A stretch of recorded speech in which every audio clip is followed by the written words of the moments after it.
he's part of the acclamation of the heroes that are fighting.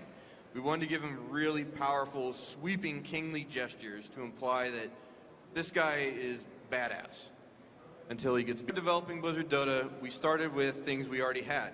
Kerrigan was an ideal candidate. She appeared in Wings of Liberty, and she essentially already had every function we needed to start making heroes. We just simply adapted her by giving her more team color so she had a better read from the game view camera. We also started experimenting. The Dwarven Marauder is an ideal situation where we decided we could blend the Warcraft and StarCraft universe into this character. The Marauder proportions are really close to Dwarven proportions, and by adding weapons, the spears on the back and the helmet, we got a really interesting character that we blended up. And we're definitely going to try experimenting in appropriate places with this more often.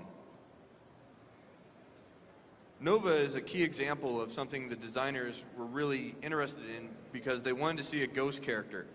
They had a lot of ghost abilities already implemented, and they said, we're going to use a ghost. And as artists, we asked if we could implement something a bit more visually pleasing than the standard ghost we have in the Terran army.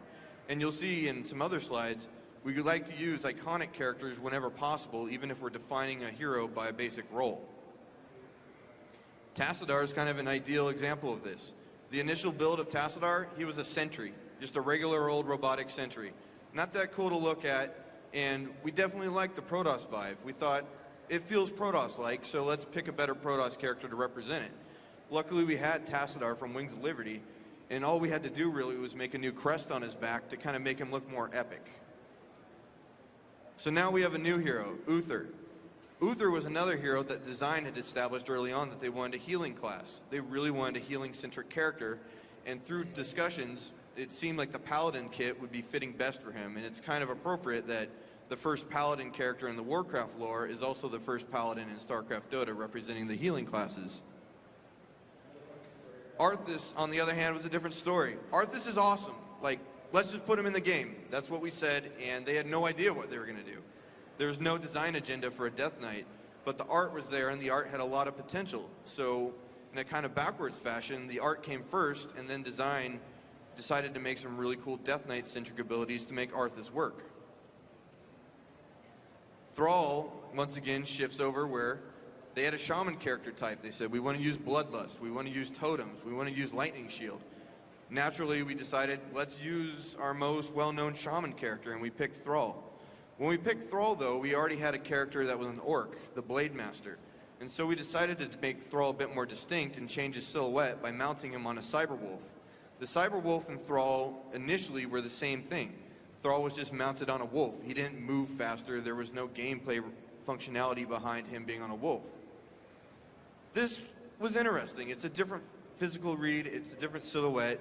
It's unique. Unfortunately, what we discovered, and we learned this lesson a long time ago as well, and it came back, is that when you create a character on a mount, you have to scale it down. It says the character on the mount has to have the same pathing footprint and take up the same area as a character on foot.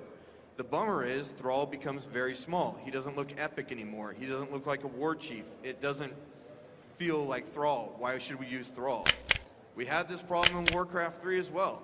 It essentially came back to haunt us, and we really had concerns about this. We wanted it to look epic. So we discussed with the designers and voiced these concerns. We asked if the mount system could be better integrated into the game. They had already had things they were talking about with the boots, and they decided, well, maybe we can take boots out of the game, and we can make the mount an actual part of the game design. And that's kind of how it came around, is we wanted to see Thrall looking his best mounted, and we wanted the mount to have more significance. And this is kind of the best of both worlds, because now we have Thrall mounted up. The mount actually signifies the fact that he'll be moving faster and has a role, and plus we can dismount Thrall, and he looks just as cool stomping around smashing heads. Finally, we have the D3 Witch Doctor. I was really excited to see this character get put in the game, because this is the first time we've incorporated Diablo universe characters into Blizzard DotA. And this guy has a bit more of a subtle blending of universes. You can see he has a Troll Witch Doctor head as his familiar totem, as well as a Zergling skull on the back of his hip. We're really looking forward to mixing these universes more. There's a lot of potential here. It's going to be a lot of fun. This is a character that we have in the works right now. It's a Goblin Tinker. The Goblin Tinker is going to be a construction-based hero. He's going to build all sorts of turrets and launch pads, stuff like that. His ultimate ability is his armor. He jumps inside of it, and it becomes a Goblin-style marine suit. It's going to be a lot of fun. We're basically making a Goblin SCV, and we'll see how it plays out.